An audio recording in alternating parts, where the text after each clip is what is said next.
ಕನ್ನಡದ ಹೆಸರಾಂತ ನಟಿ ರಕ್ಷಿತಾ ಅವರ ತಂದೆ ಫೇಮಸ್ ಸಿನಿಮಾ ಆಟೋಗ್ರಾಫರ್, ಜೊತೆಗೆ ತಾಯಿ ಅದ್ಭುತವಾದಂತಹ ಹೀರೋಯಿನ್. ಆದರೂ ಕೂಡ ಬಾಲ್ಯದಲ್ಲಿ ಅನುಭವಿಸಿದ ಕಷ್ಟಗಳು ಅಷ್ಟಿಷ್ಟಲ್ಲ. ತಂದೆಯವರ ಆಸೆಗೆ ವಿರುದ್ಧವಾಗಿ ನಿಂತು ರಕ್ಷಿತಾ ಅವರು ನಾಯಕ ನಟಿಯಾಗಿ ಬಿಟ್ಟರ. ರಕ್ಷಿತಾ ಅವರು ದರ್ಶನ್ ಅವರನ್ನ ಮದುವೆಯಾಗಬೇಕಿತ್ತು, ಆದರೆ ಯಾಕೆ ಮದುವೆಯಾಗಲಿಲ್ಲ? ಚಿತ್ರರಂಗದಲ್ಲಿ ಉತ್ತುಂಗದ ಶಿಖರದಲ್ಲಿದ್ದಾಗಲೇ ಚಿತ್ರರಂಗದಿಂದ ದೂರ ಉಳಿದಿದ್ದಾದರೂ ಏಕೆ? ರಕ್ಷಿತಾ ಅವರು ಎಲ್ಲರ ಊಹೆಯನ್ನ ತಲೆಕೆಳಗಾಗಿ ಮಾಡಿ ಇದ್ದಕ್ಕಿದ್ದಂತೆ ಪ್ರೇಮ್ ಅವರನ್ನ ವಿವಾಹವಾಗಲು ಕಾರಣವೇನು? ಜೋಗಯ್ಯ ಸಿನಿಮಾದಿಂದ ನೊಂದ ರಕ್ಷಿತಾ ಅವರು ಪ್ರೇಮ್ ಅವರ ಜೊತೆ ಸಂಬಂಧ ಕಡಿದುಕೊಳ್ಳಲು ಬಯಸಿದ್ದರ? ನಗುಮೊಗದ ಚೆಲುವೆ ಎಂದೇ ಪ್ರಸಿದ್ಧವಾದ ಕ್ರೇಜಿ ಕ್ವೀನ್, ಸುಪ್ರಸಿದ್ಧ ಕನ್ನಡದ ನಟಿ ನಿರ್ಮಾಪಕ ರಕ್ಷಿತಾ ಪ್ರೇಮ್ ಅವರ ಜೀವನದ ದಾರಿಯಲ್ಲಿನ ನೋವು ನಲಿವು ನೀವು ತಿಳಿಯದ ಸ್ವಾರಸ್ಯಕರ ವಿಷಯಗಳನ್ನ ಹೇಳಲಿದ್ದೇವೆ. ಈ ವಿಡಿಯೋ ಕೊನೆಯವರೆಗೂ ನೋಡಿ.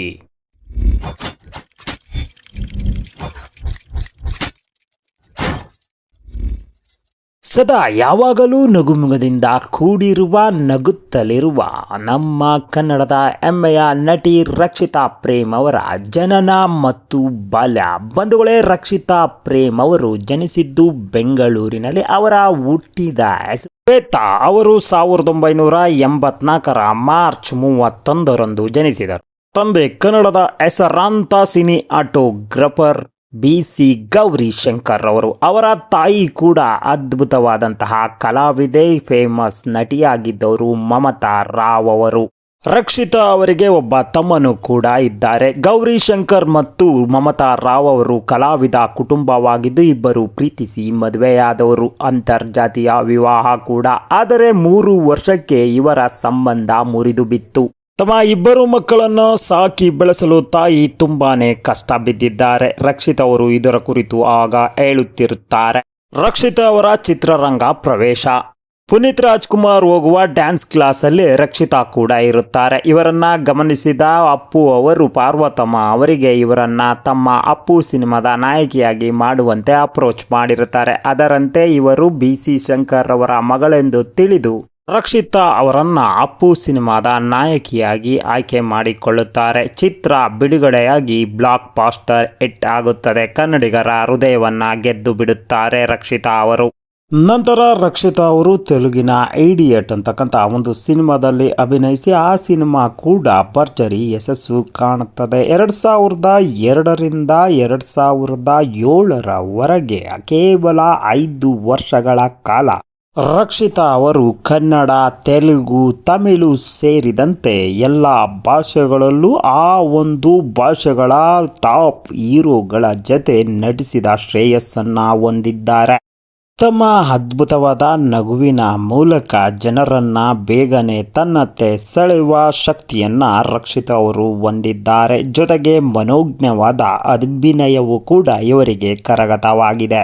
ಬಾಲ್ಯದಿಂದಲೂ ಕೂಡ ಶಿಕ್ಷಣಕ್ಕೆ ಹೆಚ್ಚು ಕೊಡದ ರಕ್ಷಿತಾ ಡ್ಯಾನ್ಸ್, ಕಲೆ, ನಾಟಕಗಳಲ್ಲಿಯೇ ಶಾಲೆಗಳಲ್ಲಿ ಹೆಚ್ಚು ಭಾಗವಹಿಸಿದ್ದು ಇದು ಅವರಿಗೆ ರಕ್ತಗತವಾಗಿ ಬಂದಿರತಕ್ಕಂಥ ಕಲೆಯಾಗಿರುವುದರಿಂದ ತಾಯಿಯಿಂದ ಅಭಿನಯ ಕೂಡ ಬಂದಿದೆ.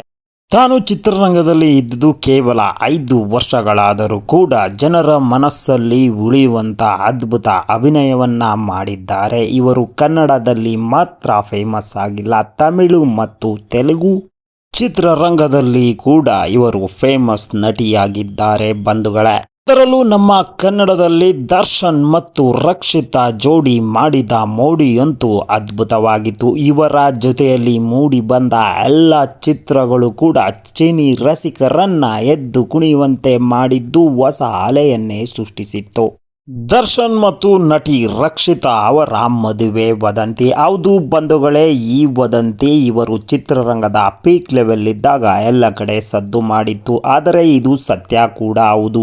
ರಕ್ಷಿತಾ ಅವರ ತಂದೆಯ ಜೊತೆ ದಿನಕರ್ ಮತ್ತು ದರ್ಶನ್ ಅವರು ಕೆಲಸ ಮಾಡಿದ್ರಿಂದ ಇವರ ಬಗ್ಗೆ ಒಲವಿದ್ದಂಥ ರಕ್ಷಿತಾ ಅವರ ತಂದೆಯವರು ದರ್ಶನ್ ಜೊತೆ ಮದುವೆ ಮಾಡುವ ಆಸೆಯನ್ನ ಹೊಂದಿದ್ದರು ಎಂಬ ಮಾತುಗಳು ಕೇಳಿಬಂದಿವೆ. 2007 ಮಾರ್ಚ್ 2ರಂದು ರಕ್ಷಿತಾ ಮತ್ತು ಪ್ರೇಮ್ ಅವರ ವಿವಾಹ ಜರುಗಿತ್ತು. ಹೌದು ಬಂಧುಗಳೇ, ಉತ್ತುಂಗ ಶಿಖರದಲ್ಲಿದ್ದಂತಹ ನಮ್ಮ ರಕ್ಷಿತಾ ಅವರು ಪ್ರೇಮ್ ಅವರ ಜೊತೆ ವಿವಾಹವಾಗಿದ್ದರು. ಚಿತ್ರರಂಗದ ಗುಸುಗುಸುಗಳು ಇಲ್ಲಿ ನಿಜವಾಗಿತ್ತು. ಕನ್ನಡದ ಒಬ್ಬ ಸುಪ್ರಸಿದ್ಧ ನಟಿ ಕೇವಲ 3 ಸಿನಿಮಾಗಳ ಡೈರೆಕ್ಟರ್ ಅನ್ನ ಮದುವೆ ಆಗ್ತಾ ಇದ್ದಾರೆ ಅಂತಕ್ಕಂಥದ್ದು ಆಶ್ಚರ್ಯ ಎಲ್ಲರಿಗೂ ಮೂಡಿಸಿತ್ತು. ಮದುವೆಯ ನಂತರ ಸರ್ವೇ ಸಾಮಾನ್ಯವಾಗಿ ರಕ್ಷಿತಾ ಅವರು ತಮ್ಮ ಫ್ಯಾಮಿಲಿಗೆ ಸಮಯವನ್ನು ಕೊಡಲು ಸ್ಟಾರ್ಟ್ ಮಾಡಿದರು. ದೇಹದ ಸ್ಪಂದನೆ ಕಡಿಮೆಯಾಗಿದ್ದು ಆಕಾರ ಕೂಡ ಬದಲಾಗಿದ್ದರಿಂದ ರಕ್ಷಿತಾ ಅವರು ತಮ್ಮ ಫ್ಯಾಮಿಲಿಗೆ ಹೆಚ್ಚು ಸಮಯ ಮತ್ತು ತನ್ನ ಗಂಡನ ಕೆಲಸದಲ್ಲಿ ಸಹಕಾರ ತೊಡಗಿದರು. ಮದುವೆ ನಂತರ ರಕ್ಷಿತಾ ಅವರು ನಿರ್ಮಾಪಕಿಯಾಗಿ ಬಿಟ್ಟರು. ಜೋಗಯ್ಯ ಹಾಗೆಯೇ ತನ್ನ ಗಂಡನ ಡಿಕೆ ಸಿನಿಮಾಗೂ ಕೂಡ ಪ್ರೊಡ್ಯೂಸ್ ಮಾಡಿದರು. ತಮ್ಮನ ಏಕಲವ್ಯ ಸಿನಿಮಾವನ್ನು ಕೂಡ ಇವರೇ ಪ್ರೊಡ್ಯೂಸ್ ಮಾಡಿದರು. ತಮ್ಮ ಗಂಡನ ಡೈರೆಕ್ಷನ್ಗೆ ಸಪೋರ್ಟ್ ಆಗಿ ನಿಂತು ಬಿಟ್ಟರು. ಜೋಗಯ್ಯ ಸಿನಿಮಾ ಸಂದರ್ಭದಲ್ಲಿ ಡೈವರ್ಸ್ ವದಂತಿ. ಹೌದು ಬಂಧುಗಳೇ, ಜೋಗಯ್ಯದ ಫೈನಾನ್ಷಿಯಲ್ ಪ್ರಾಬ್ಲಮ್ ಇಂದಾಗಿ ಬೇಸತ್ತಂತಹ ರಕ್ಷಿತಾ ಅವರು ಡೈವರ್ಸ್ ತೆಗೆದುಕೊಳ್ತಿದ್ದಾರೆ ಅಂತಕ್ಕಂಥ ವಿಷಯಗಳು ಎಲ್ಲೆಡೆ ವೈರಲ್ ಆಗಿತ್ತು. ಆಗ ಖುದ್ದು ರಕ್ಷಿತಾ ಮಾತನಾಡಿ, ಯಾವುದೇ ವದಂತಿಗಳಿಗೆ ಕಿವಿ ಕೊಡಬೇಡಿ, ನಾನು ಮತ್ತು ಪ್ರೇಮ್ ಯಾವಾಗಲೂ ಜೊತೆಯಾಗಿರುತ್ತೇವೆ ಎಂದು ತಮ್ಮ ಅಭಿಮಾನಿ ವರ್ಗಗಳಿಗೆ ತಿಳಿಸಿದ್ದರು. ಹೌದು ಬಂಧುಗಳೇ, ಪ್ರೇಮ್ ಮತ್ತು ರಕ್ಷಿತಾ ಜೋಡಿ ಒಂದು ಅವಿನಾಭಾವ ಜೋಡಿಯಾಗಿದೆ.